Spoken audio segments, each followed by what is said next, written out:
Assalamualaikum warahmatullahi wabarakatuh. Jadi kami dari kelompok 3 ingin mendiskusikan materi yang telah kami diskusikan dengan kelompok lain di minggu kemarin. Sebelumnya saya ingin memperkenalkan diri, saya sebagai TA3. Perkenalkan, nama saya Salsabila Eka Putri dengan NPM 241705-2015. Di sebelah saya. Perkenalkan, nama saya Dimas Kurnia Chandra dengan NPM 241705-2018 dengan P1. Saya Rifan Habibie, NPM 241705-2016 dengan P4. Saya Raris Anggusyanto dengan NPM 241705-2019 dari P2. Saya Deniza Rahma Fadila dengan NPM 241705-2017 sebagai P5. Saya Kalisa Zahwan Afisha dengan NPM 241705-2020 dari P4. Selanjutnya kita akan beralih ke materi yang telah didapatkan oleh P1. Di sini saya akan menjelaskan tentang materi yang saya dapatkan dari P1, yaitu tentang Tuhan. A. Pengertian Tuhan atau Holik. Kata Tuhan dalam bahasa Indonesia merupakan terjemahan dari kata Lord dalam bahasa Inggris, Saknar dalam bahasa Latin, Senhor dalam bahasa Portugis, dan Maulaya Sayyidi dalam bahasa Arab. Kata Tuhan dalam Al-Quran disebut Holik. Holik berasal dari kata Holako yang berarti mencipta. Pengertian Holik terdapat di dalam Al-Quran, pengatur dan pemeliharaan pada Al-Quran surat Al-An'am ayat 102, pencipta dan pemberi petunjuk. Pada Al-Quran surat Al-Hasyr ayat 24, Tuhan Maha Perkasa. Al-Quran pada Ar-Ra'd ayat 16. Yang B. Agama. Agama dalam bahasa Kamus Besar Indonesia atau KBBI berarti ajaran, sistem yang mengatur tata keimanan atau kepercayaan dan peribadatan kepada Tuhan yang Maha Kuasa, serta tata kaidah yang berhubungan dengan pergaulan manusia dan manusia serta lingkungannya. Kesimpulan untuk disebut agama atau sebuah agama atau sebuah ajaran harus mengandung 3 unsur, yaitu adanya Tuhan atau Kholik yang Maha Mencipta, 2. Adanya aturan-aturan Tuhan, dan ketiga adanya hamba atau makhluk yang akan tunduk atau taat dan berserah diri kepada Tuhan. Yang C. Sejarah perkembangan agama. Agama pada masa jahiliyah, yaitu sebelum datangnya Islam, bangsa Arab menyembah banyak berhala. Padahal leluhur mereka yaitu Nabi Ibrahim mengajarkan untuk menyembah Allah sebagai Tuhan satu-satunya. Penyebab penyembahan berhala terjadi karena penyembahan berhala dimulai dari ketika Amr bin Luhai membawa patung dari Syam dan meletakkannya di Ka'bah. Penyembahan berhala kemudian menyebar luas di Jazirah Arab. Berbagai berhala seperti Hubal, Lata, dan Uzza dipuja dan dianggap sebagai dewa-dewi. Praktik penyembahan berhala, orang-orang Arab melakukan berbagai ritual penyembahan berhala seperti mengelilingi, berdoa, dan meminta pertolongan ketika kesulitan. Agama pada periode Islam atau masa kenabian Nabi Muhammad SAW. Periode ini dimulai pada Nabi Muhammad SAW menerima wahyu pertama di Gua Hira pada bulan Ramadan tahun 610 Masehi. Nabi sering mengasingkan diri di sana untuk merenung dan pada suatu malam malaikat Jibril datang kepadanya dan memberikan perintah Iqra atau bacalah, menandai dari awal kenabiannya. Setelah peristiwa itu wahyu-wahyu berikutnya menyusul. D. Agama Islam. Kata agama dalam bahasa Indonesia yang dalam perkembangannya oleh masyarakat di Nusantara menjadi sama pengertiannya dengan kata diin atau dalam bahasa Arab dan Semit. Dalam periode Islam dijelaskan bahwa agama adalah patuh, tunduk, dan berserah diri hanya kepada Allah. Sekian yang saya sampaikan. Terima kasih. Assalamualaikum warahmatullahi wabarakatuh. Selanjutnya kita akan beralih tentang materi yang telah didapatkan oleh P2. Pada diskusi minggu kemarin, saya dari P2 membahas mengenai eksistensi makhluk di hadapan Tuhan. Pada diskusi tersebut membahas mengenai hakikat alam semesta, proses kejadian alam semesta, manusia, potensi manusia, dan tujuan dan fungsi hidup manusia. Yang pertama ada hakikat alam semesta. Alam semesta adalah ciptaan Allah yang diperuntukkan bagi kehidupan manusia. Para ilmuwan percaya bahwa jika alam semesta terbatas, maka planet dan bintang akan berkumpul karena ditarik oleh gravitasi bumi. Teori ini menimbulkan berbagai penelitian dan diskusi di kalangan ilmuwan. Namun, Al-Quran telah menyebutkan penciptaan alam semesta 15 abad yang lalu, tapi tidak semua umat Islam memahaminya dan lebih percaya pada rumusan fisika dan sains. Meskipun demikian, hakikat alam semesta tetap merupakan ciptaan Allah yang sangat kompleks dan menakjubkan. Yang kedua ada proses kejadian alam semesta. Yang pertama itu adalah air adalah makhluk yang pertama yang diciptakan Allah. Dijelaskan dalam surat Hud ayat 7, setelah menciptakan air, Allah menciptakan arsy, kolamul, yaumul mahfud, langit dan bumi.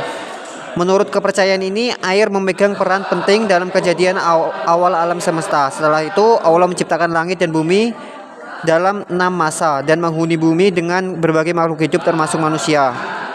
Lalu yang kedua ada bantahan teori Big Bang.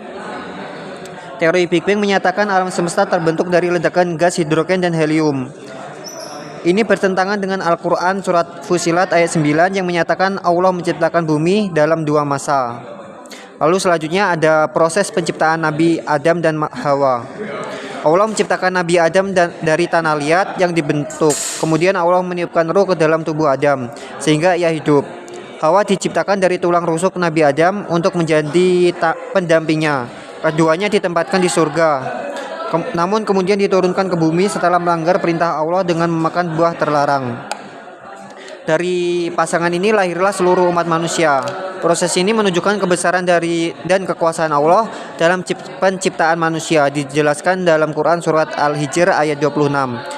Lalu penciptaan manusia secara umum terjadi melalui peran ayah dan ibu secara biologis. Dalam surat Al-Mu'minun dijelaskan bahwa asal kejadian Adam dari tanah memiliki 4 jenis, yaitu tanah kering, tanah liat, dan tanah lumpur.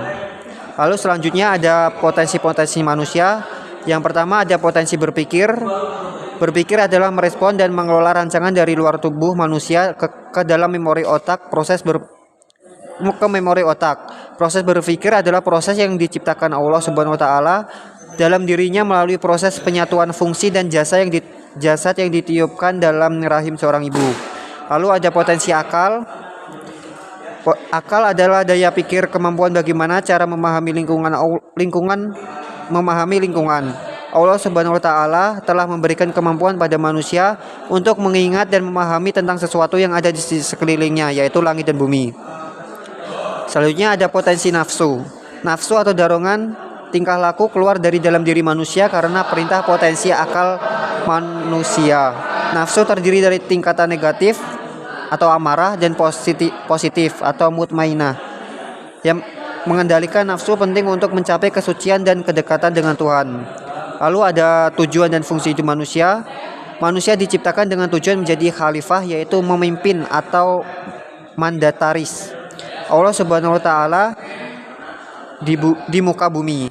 Hakikat manusia diciptakan Allah adalah memiliki potensi-potensi sehingga disebut makhluk Allah paling sempurna kesempurnaannya. Bukan hanya jasad dan ruh, tetapi fungsi tubuh dan organ-organ yang dapat bergerak. Potensi inilah yang membedakan kita dari malaikat, syaitan, hewan, dan tumbuhan. Selanjutnya akan dijelaskan oleh P4 yang pertama. Sebelumnya saya akan menjelaskan materi yang saya dapatkan dari P3. Saya Kalisa Zahwa Nafisha, dan yang saya dapatkan itu dari kelompok ketiga, yaitu tentang akidah, syariat, dan akhlak, yang mana ketiganya ini merupakan pilar utama dalam Islam.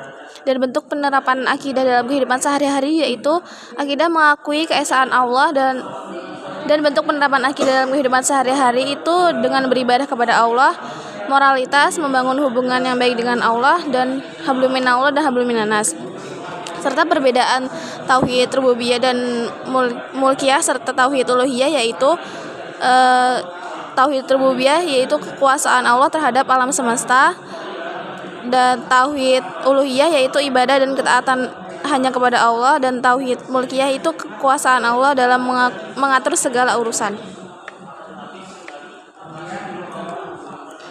Serta maksud dari makhlukun yang menunjuk kepada konsep segala sesuatu yang serba lemah atau doif, yaitu konsep sebagai pengingat kepada manusia bahwa kita ada keterbatasan dan tidak sempurna. Dan bagaimana selanjutnya itu tentang memahami konsep ketuhanan yang Maha Esa dan bagaimana konsep ini memandang dunia dan seisinya. Yang pertama itu dengan mempengaruhi budaya, sejarah, dan ilmu pengetahuan. Yang kedua itu memberikan makna tentang kehidupan. Serta yang ketiga itu memperkuat kepercayaan dan keyakinan yang mana hal ini memberikan pandangan tentang alam semesta dan hukum Allah dan hukum alam. Sekian, terima kasih. Selanjutnya kita akan membahas materi yang didapatkan oleh P4 yang kedua.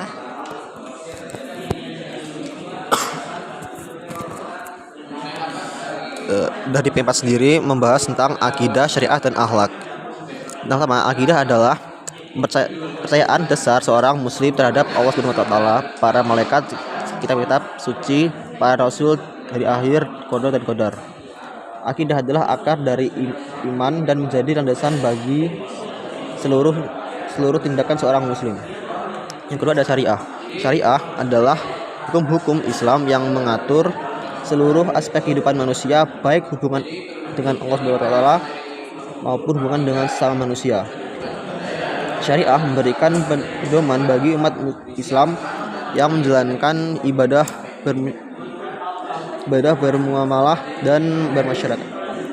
Yang ketiga ada akhlak. Akhlak adalah budi pekerti atau perilaku yang luhur yang tercermin dalam ucapan dan perbuatan seorang muslim. Akhlak merupakan buah bagi umat buat dari iman dan hasil dari penerapan syariah dalam kehidupan sehari-hari. Hubungan akidah dan syariah dan akhlak adalah akidah adalah fondasi yang kokoh bagi syariah dan akidah.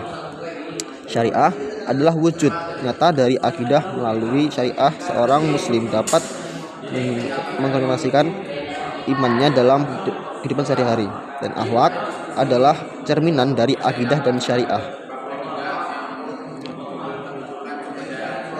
Kesimpulannya, akidah, syariah, dan akhlak adalah tiga pilar yang saling melengkapi dan tidak dapat dipisahkan dalam Islam. Ketiga pilar ini merupakan kekuatan utama bagi seorang muslim dalam menjalani hidup di dunia dan meraih kebahagiaan di akhirat. Sekian dari saya. Assalamualaikum warahmatullahi wabarakatuh. Selanjutnya materi dari P5. Bab 5 ini membahas tentang Islam dan iptek mengenai kajian khusus tentang nilai pendidikan anti korupsi dan anti kekerasan seksual. Korupsi dan kekerasan seksual merupakan perbuatan yang sangat dilarang dalam ajaran Islam yang dapat dimasukkan dalam kategori perbuatan zalim yang sangat dilarang karena dapat membahayakan diri sendiri dan dapat merusak kemaslahatan umat manusia. Upaya pemberantasan penyakit sosial masyarakat yang terdiri dari dua bagian besar, yaitu pertama penindakan dan yang kedua pencegahan. Setelah itu ada pendidikan anti korupsi, di mana pendidikan anti korupsi ini merupakan salah satu bentuk upaya pencegahan dan pemberantasan korupsi yang dilakukan melalui pendidikan baik formal maupun non formal.